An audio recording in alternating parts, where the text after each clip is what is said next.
वीरेंद्र जी हमारे state head इस कार्यक्रम में हमारे साथ मौजूद हैं। वीरेंद्र जी, स्वागत आपका। तो बताइए आज कार्यक्रम कैसा रहा, पहला विषय।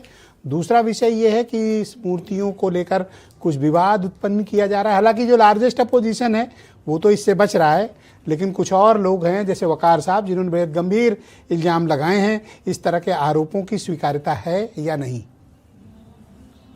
ब्रजेश जी, आज भाजपा के लिए और योगी आदित्यनाथ की सरकार के लिए एक बड़ा दिन था और इसमें उन्होंने उत्तर प्रदेश में जो कहते हैं कि योगी ने क्या बनाया, तो अब ये लोग कह सकेंगे कि ये जो राष्ट्रीय प्रेरणा स्थल है ये योगी की देन है।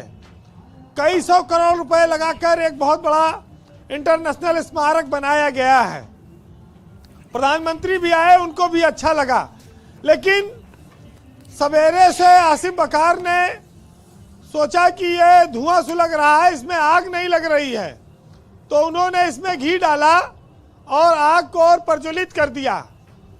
वैसे ये बात सही है कि विपक्ष के अन्य दल इस पर सुप्त पड़े थे, चुप थे, लेकिन आसिम बकार की जब बैटिंग स्टार्ट हुई तो उसके बाद से इस बात को चर्चा हो गई कि भाई ये तो बीजेपी अपने महापुरुषों के लिए कर रही है, दूसरों के लिए कुछ नहीं सोच रही है।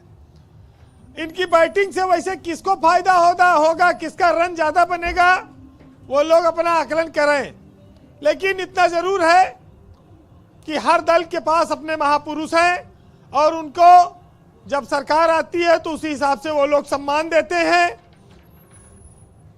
मायावती के पास कांशीराम है, अंबेडकर है, पेरियार है, और समाजवादी पार्टी के पास लोहिया है, जनेश्वर मिश्रा है, मुलायम सिंह है। बीजेपी के पास भी बहुत हैं, जिनमें से 3 की मूर्ति आज श्यामा प्रसाद मुखर्जी, दीनदयाल उपाध्याय और अटल बिहारी की लगी। हैरत की बात आप ये भी मान सकते हैं कि हमारे देश में जिस तरह से हमने जातियों में लोगों को बांट रखा है, उसी तरह से राजनीतिक पार्टियों ने भी महापुरुषों को बांट रखा है अपने अपने खेमे में। और एक पार्टी कहती है महापुरुष हमारा है, तुम इसका आश्रय नहीं ले सकते हो, और दूसरे दल भी उन महापुरुषों को उतना सम्मान नहीं देते जो दूसरे दलों में है। ये भी एक सच्चाई है। लेकिन जब से योगी सरकार आई, उन्होंने धार्मिक स्थलों के विकास पर जोर दिया, खास तौर से अयोध्या हो, चित्रकूट हो, मथुरा हो, बटेश्वर हो, और जो प्रदेश में धार्मिक स्थल है, और इस पर वो खुलकर काम करते रहे। विकास को लेकर भी बहुत सारे काम किए, लेकिन पहली बार ऐसा है जो बीजेपी के एजेंडे को धार देने वाला राष्ट्रीय स्मारक स्थल बना, जहां पर उन्होंने कहा कि ये महापुरुषों की जो जीवनी है लोग पढ़ेंगे, देखेंगे और इससे प्रेरणा लेंगे। एक चीज साफ है कि इस प्रेरणा स्थल के बनने के बाद अब योगी को कई सालों तक याद किया जाएगा। ये तो जैसे मायावती को लोग कहते हैं, याद करते हैं, वैसे योगी आदित्यनाथ भी अब एक लंबे समय के लिए अमर हो गए। उन्होंने एक बार एक प्रेरणा स्थल बना दिया लखनऊ में, उत्तर प्रदेश में।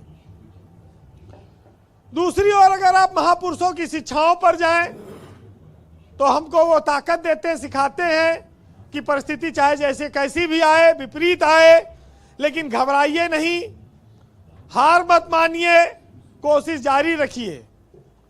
तो सियासत में भी दलों को, और राजेश चौधरी ने एक बात बहुत अच्छी कही कि विचारधारा के आधार पर किसी महापुरुष के साथ कोई भेदभाव नहीं करना चाहिए, क्योंकि महापुरुषों का सम्मान, हर दल के महापुरुषों का जो आचरण है वो उच्च कोटि का है, या उनकी अपनी आइडियोलॉजी है, उनकी विचारधारा है।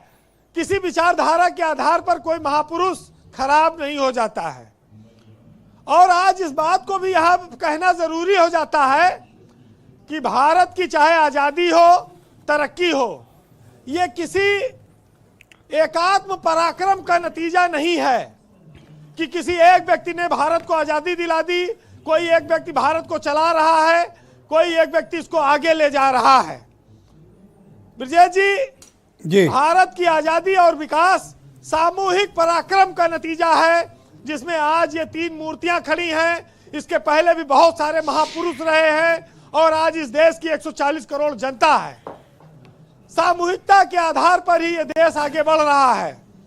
और यह भी कहा जा सकता है कि विभिन्न प्रकार के विचारधाराओं के लोगों ने अपना बलिदान देकर इस राष्ट्र को बनाया है, कोई एक श्रेष्ठ नहीं है।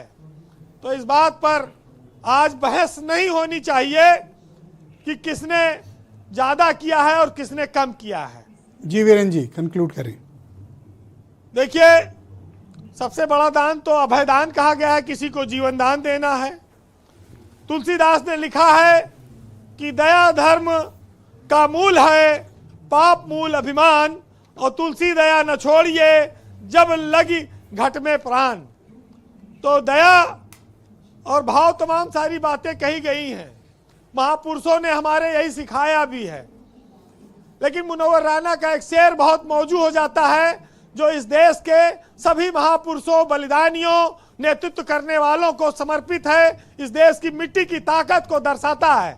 तो सुनिएगा कि मैं इसके नाज उठाता हूं सो यह ऐसा नहीं करती है, यह मिट्टी मेरे हाथों को कभी मैला नहीं करती, और शहीदों की जमी है जिसको हिंदुस्तान कहते हैं, ये बंजर हो के भी बुजदिल कभी पैदा नहीं करती।